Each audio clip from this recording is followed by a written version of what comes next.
आशुतोष जी, क्या ये मौका है कि इस वक्त पत्र की लड़ाई करी जाए, लेटर वॉर हो? दीपक, सबसे पहले तो मैं एक बात तो मानूंगा कि इस देश के अंदर लोकतंत्र है, इसलिए सत्ता पक्ष विपक्ष के बीच में अगर चिट्ठियों का आदान प्रदान हो रहा है, एक दूसरे पर आरोप प्रत्यारोप लगाया जा रहा है, तो यह मानना चाहिए कि लोकतंत्र अभी भी इस देश के अंदर जिंदा है। लेकिन जो बात उठाई गई है, मुझे लगता है कि 3 सवाल हैं जिसके जवाब देने चाहिए, जिसके बारे में बात करनी चाहिए। अगर कांग्रेस पार्टी के ऊपर यह आरोप लगाया जाता है कि वो राजनीति कर रहे हैं, तो फिर सबसे बड़ा आरोप तो सुप्रीम कोर्ट के ऊपर लगना चाहिए कि सुप्रीम कोर्ट राजनीति कर रहा है। जो काम केंद्र सरकार को करना चाहिए, सुप्रीम कोर्ट जो है 12 सदस्यों की कमेटी बना देता, बोला कि अब आप देखिएगा कि ऑक्सीजन का डिस्ट्रीब्यूशन कैसे होता है, उसकी सप्लाई कैसे होती है, उसकी मेथोडोलॉजी कैसे होती है। फिर तो भारतीय जनता पार्टी के आरोप लगाना चाहिए कि दिल्ली की जो हाईकोर्ट है, रिक्वेस्ट पे किया उन्होंने, ऑक्सीजन को ऑडिट सरकार की रिक्वेस्ट थी। दीपक मेरी बात सुन लीजिए। उसके बाद दिल्ली हाईकोर्ट कहता है बेक बारो इन स्टील, उसके वो राजनीति कर रहा है।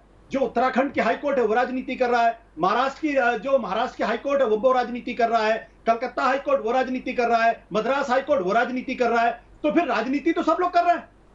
तो और दूसरी बात यह है कि मैं बड़े ईमानदारी से पूछना चाहता हूं अपने भारतीय जनता पार्टी के जो साथी हैं, उनको जवाब देना चाहिए इस बात को कि लगता है कांग्रेस पार्टी इस देश की सबसे ताकतवर पार्टी है और उसने भ्रम फैलाया, इसलिए सरकार ने 6 करोड़ जो वैक्सीन थे उसको एक्सपोर्ट कर दिया। कांग्रेस पार्टी का भ्रम का प्रचार इतना जबरदस्त था कि रेमडेसिविर जो है पिछले महीने तक ये लोग एक्सपोर्ट कर रहे थे, ऑक्सीजन एक्सपोर्ट कर रहे थे। मेरा साफ तौर पे कहना है कि देश को मालूम है कि सरकारों ने देश को धोखा दिया है, और मैं एक सरकार के बारे में बात नहीं कर रहा हूं, सरकारों ने इस देश को धोखा दिया है।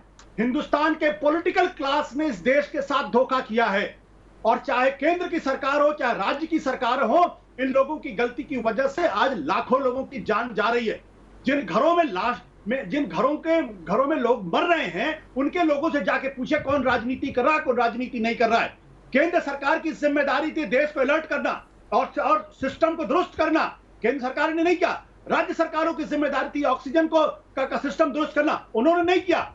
आज हिंदुस्तान का जो पॉलिटिकल क्लास है वो मुंह दिखाने लायक नहीं है। अगर अभी भी उन लोगों को शर्म आती है तो चुपचाप जाके काम करें, यहां पे आके आरोप प्रत्यारोप ना करें।